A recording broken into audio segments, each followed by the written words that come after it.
ചാണ്ടിയുമ്മനെ മന്ത്രിയാക്കാത്തതിൽ orthodox സഭ പരിഭവം പറഞ്ഞിരിക്കുന്നു.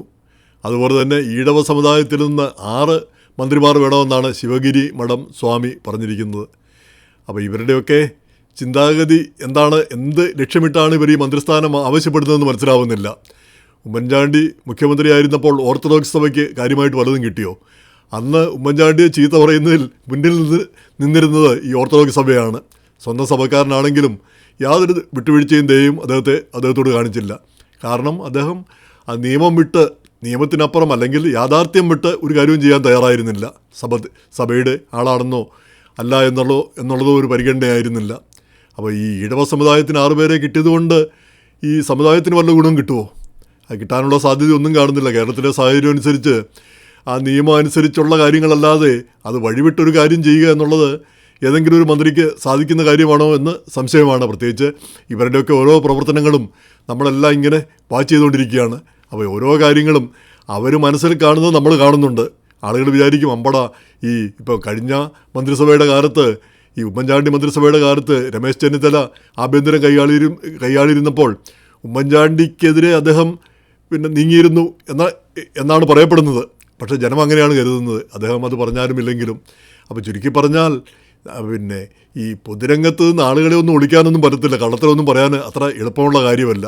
നമ്മുടെ മനസ്സിലൊന്ന് വെച്ചുകൊണ്ട് വേറൊന്ന് ചെയ്യുക എളുപ്പമുള്ള കാര്യമല്ല. അതിപ്പോൾ കോടതി മുറിയിൽ ചെന്ന് കഴിഞ്ഞ് ഈ നല്ല കള്ളന്മാർക്കല്ലാതെ ഒരുവിധപ്പെട്ടവർക്ക് വക്കീൽ തിരിച്ചും മറിച്ചും ചോദിക്കുമ്പോൾ സത്യം അങ്ങ് പറഞ്ഞു പോകും. അതാണ് അവസ്ഥ.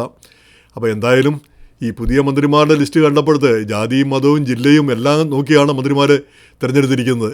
വാസ്തവം കണ്ടപ്പോൾ വലിയൊരു പ്രതീക്ഷയോ വലിയൊരു കാര്യമൊന്നും തോന്നിയില്ല. ആകപ്പാടുള്ള ഒരു പ്രതീക്ഷ VD സതീശനിലാണ്. അദ്ദേഹം ഒരു നല്ല മുഖ്യമന്ത്രി ആയിരിക്കണം എന്നാണ് നമ്മൾ ആഗ്രഹിക്കുന്നത്. പിന്നെ എത്ര കണ്ടാകാൻ ഈ ചക്രവ്യൂഹത്തിൽപ്പെട്ട് കഴിഞ്ഞാൽ എത്ര കണ്ട് സ്വതന്ത്രമായിട്ട് ചെയ്യാനായിട്ട് പ്രവർത്തിക്കാൻ കഴിയുമെന്ന് നമുക്കറിഞ്ഞുകൂടാ. എങ്കിൽ കൂടി അദ്ദേഹം ഇതുവരെ സ്വതന്ത്ര നിലപാടുള്ളൊരു വ്യക്തിയാണെന്നാണ് നമുക്കിതുവരെ തോന്നിയിട്ടുള്ളത്. ഈ സ്വന്തമായ ആശയങ്ങളുള്ള ഒരു വ്യക്തി. അപ്പോൾ മറ്റ് മന്ത്രിമാരുടെ കാര്യത്തിൽ ഇപ്പോൾ PK കുഞ്ഞാലിക്കുട്ടി എന്താണ് ചെയ്യാൻ പോകുന്നത്? വ്യവസായമായിരിക്കുമല്ലോ അദ്ദേഹത്തിന് കിട്ടാൻ പോകുന്നത്.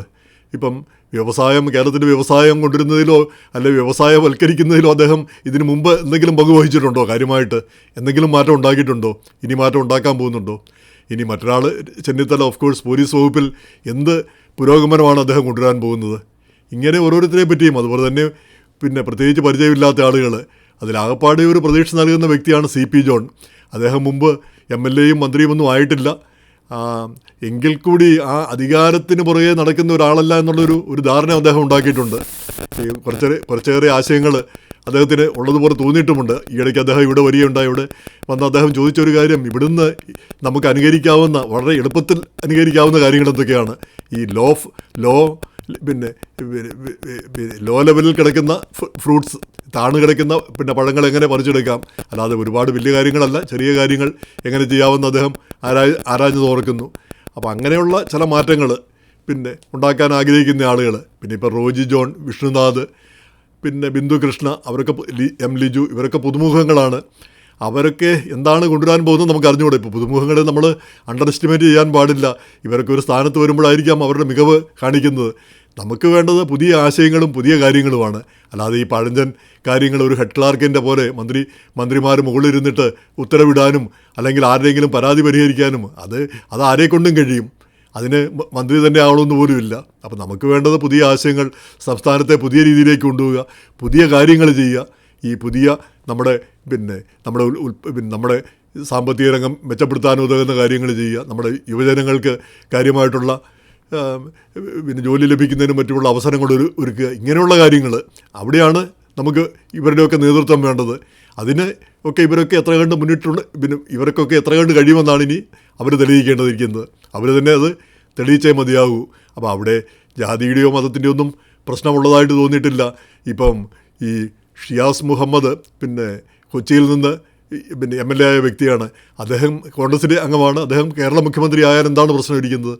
ഒരു മുസ്ലിം ആയതുകൊണ്ട് എന്തെങ്കിലും ഒരു അയോഗ്യത അദ്ദേഹത്തിനുള്ളതായിട്ട് നമുക്ക് ആർക്കും തോന്നുന്നില്ല. ഇപ്പോൾ VS ജോയിയെ തവനൂരിൽ മുസ്ലിങ്ങൾ ജയിപ്പിച്ചു. വാസ്തവം പറഞ്ഞാൽ അത് ഈ പിന്നെ കേരളത്തിലെ ഈ അടുത്ത കാലത്തുണ്ടായ ഒരു പോളറൈസേഷൻ, ഒരു മതപരമായ ഒരു പോളറൈസേഷൻ നിൽക്കുമ്പോൾ ആണ് ഈ രണ്ട് സംഭവങ്ങളും ഉണ്ടാകുന്നത്. പിന്നെ VS ജോയിയുടെ വിജയവും അതുപോലെ തന്നെ ഷിയാസ് മുഹമ്മദിൻ്റെ വിജയവും. അങ്ങനെയുള്ള അപ്പോൾ കേരളത്തിലെ ജനങ്ങൾ ഈ വർഗീയമായിട്ട് ചിന്തിക്കാൻ ആഗ്രഹിക്കുന്നവരല്ല. ഈ ഇടയ്ക്ക് ചില വർഗീയതയൊക്കെ പറയുമെങ്കിലും ഈ ശശികലയും അങ്ങനെയുള്ള ആളുകളൊക്കെ കുറച്ച് പിന്നെ വർഗീയത പറയുമ്പോൾ നമ്മളത് കേൾക്കും. പിന്നെ അതിനൊരു പിന്നെ ഒരു താല്പര്യമൊക്കെ കാണിക്കുമെന്ന് പറഞ്ഞാലും ആത്യന്തികമായിട്ട് നമ്മളൊന്നും വർഗീയമായിട്ട് ചിന്തിക്കാൻ ആഗ്രഹിക്കുന്നില്ല. അതിനപ്പുറത്തേക്ക് പോകാൻ ആഗ്രഹിക്കുന്നവരാണ്. മതത്തിൻ്റെയോ ജാതിയുടെയോ പേരിൽ പോകാൻ ആഗ്രഹിക്കുന്നവരല്ല. അങ്ങനെ തന്നെയാണ് വേണ്ടതും. ഈ കേരളത്തിലെ ജനത എന്തൊക്കെ നമ്മൾ ഭിന്നതകളുണ്ടെന്ന് പറഞ്ഞാലും നമ്മൾ പിന്നെയും ഒരുമിച്ച് ജീവിക്കേണ്ടവരാണല്ലോ, ഈ നാട്ടിൽ തന്നെ ജീവിക്കേണ്ടവരാണല്ലോ. അപ്പോൾ പിന്നെ ഈ വളയ്ക്കുകയേ ചെയ്യാവുള്ളൂ, ഒടിക്കാനൊന്നും പാടില്ല. അവിലും മലരും കുന്തിരിക്കൊന്നും ഉണ്ടാക്കാൻ പോവേണ്ടതില്ല. നമ്മൾ ആ സൗഹൃദം വിട്ടുകളയുന്ന രീതിയിലേക്ക് കാര്യങ്ങൾ പോകാൻ പാടില്ല. ഈ പിന്നെ പലതരത്തിലുള്ള പ്രശ്നങ്ങൾ തീർച്ചയായിട്ടും വരാനുണ്ട്. ഇപ്പം മുഖ്യമന്ത്രി പിന്നെ മേനോൻ എന്ന പദം ഉപയോഗിച്ചത്. അപ്പോൾ അദ്ദേഹത്തിൻ്റെ പിതാവിൻ്റെ പേര് മേനോൻ ചേർത്തായിരിക്കുമല്ലോ അദ്ദേഹത്തിൻ്റെ പിതാവിൻ്റെ പേര്. അപ്പോൾ അത് പിതാവിൻ്റെ പേര് മാറ്റാൻ അദ്ദേഹത്തിന് യാതൊരു അവകാശവുമില്ല, യാതൊരു അധികാരവുമില്ല. സ്വന്തം പേര് വേണേ സതീശൻ എന്നുള്ളത് സതീശൻ മേനോൻ പറഞ്ഞിട്ടുമില്ല. അപ്പോൾ അത് ഉപയോഗിച്ചതിനെപ്പറ്റി വലിയ വിവാദങ്ങളൊക്കെ ഇട്ടു. ഇങ്ങനെയുള്ള അനാവശ്യ കാര്യങ്ങളുള്ള വിവാദങ്ങൾ, ചെറിയ കാര്യങ്ങളുള്ള വിവാദങ്ങൾ നന്നല്ല. അതേസമയം തന്നെ ഈ വന്ദേമാതരത്തെ പറ്റിയുള്ള വിവാദം കണ്ടു. ആ വന്ദേമാതരം മുഴുവൻ പാടിയത് ശരിയായില്ല എന്നാണ് മാർക്സിസ്റ്റ് പാർട്ടി പറഞ്ഞിരിക്കുന്നത്. ആ മുഴുവൻ ആദ്യത്തെ 4 സ്റ്റാൻസായിൽ കുഴപ്പങ്ങളൊന്നുമില്ല. ഈ ഇന്ത്യയെ വർണ്ണിക്കുന്ന, പ്രകൃതിയെ വർണ്ണിക്കുന്ന, അമ്മയെ വർണ്ണിക്കുന്ന, അതാണ് ഒരു കുഴപ്പമില്ലാത്ത കാര്യമാണ്. അതിനുശേഷം പറയുന്ന കാര്യങ്ങളിൽ പിന്നെ വന്ദേമാതരം ഉണ്ടായത് തന്നെ മുസ്ലിം വിരോധം ഒളിച്ചു വെച്ചുള്ള ആ പുസ്തകത്തിൽ നിന്നാണത്. ഒളിച്ചു വെച്ചല്ല, മുസ്ലിം വിരോധം കൊണ്ട് തിളങ്ങി നിൽക്കുന്ന പുസ്തകത്തിൽ നിന്നാണ് ആ ഭാഗം എടുത്തിരിക്കുന്നത്, ആ പദ്യം എടുത്തിരിക്കുന്നത്. അപ്പോൾ അങ്ങനെ വരുമ്പോൾ അതിലാർക്കും എതിർപ്പില്ലാത്ത ഭാഗമാണ് പാടേണ്ടത്. അപ്പോൾ മുഴുവൻ ഭാഗവും പാടേണ്ടതുണ്ടോ എന്ന് എനിക്ക് അറിഞ്ഞുകൂടാ. ഇപ്പോൾ പുതിയ ഉത്തരവ്, സർക്കാരിൻ്റെ ഉത്തരവ് വന്നതനുസരിച്ച് എങ്ങനെ വന്നാലും ഇങ്ങനെയുള്ള ഈ അല്ലറ ചില്ലറ അസ്വാരസ്യങ്ങളും വിവാദങ്ങളും തുടക്കത്തിൽ തന്നെ ഉണ്ടാവുന്നു. അപ്പം ഈ കോൺഗ്രസ്സുകാരും ഈ UDFിലുള്ളവരും ഇങ്ങനെയുള്ള വിവാദങ്ങളിൽ നിന്ന് ഒന്ന് ഒഴിഞ്ഞു നിൽക്കുകയാണ് നല്ലത്. ഇവർക്ക് ഭരിക്കാൻ ഒരു വർഷത്തേക്കെങ്കിലും ഒരു സമാധാനമായിട്ട് ഭരിക്കാനുള്ള ഒരു അവസരം കൊടുക്കുക. അവർ ഒന്ന് സെറ്റിലാവട്ടെ, ഒന്ന് സമാധാനമായിട്ടൊന്നിരുന്ന് ഈ ഫയലുകളൊക്കെ ഒന്ന് പഠിക്കാൻ തുടങ്ങട്ടെ. എങ്ങനെയാണൊരു മന്ത്രി ആകേണ്ടതെന്നൊന്ന് പഠിക്കട്ടെ. അല്ലാതെ ഈ പുതിയതായിട്ട് വന്ന ആളുകൾക്ക് ഈ മന്ത്രിസ്ഥാനം എന്താണെന്ന് പോലും അറിവില്ലാത്ത കാര്യമാണ്. അവരൊന്ന് പഠിച്ചു വരട്ടെ. അതിനുള്ള സമയമെങ്കിലും നമുക്ക് കൊടുക്കാം.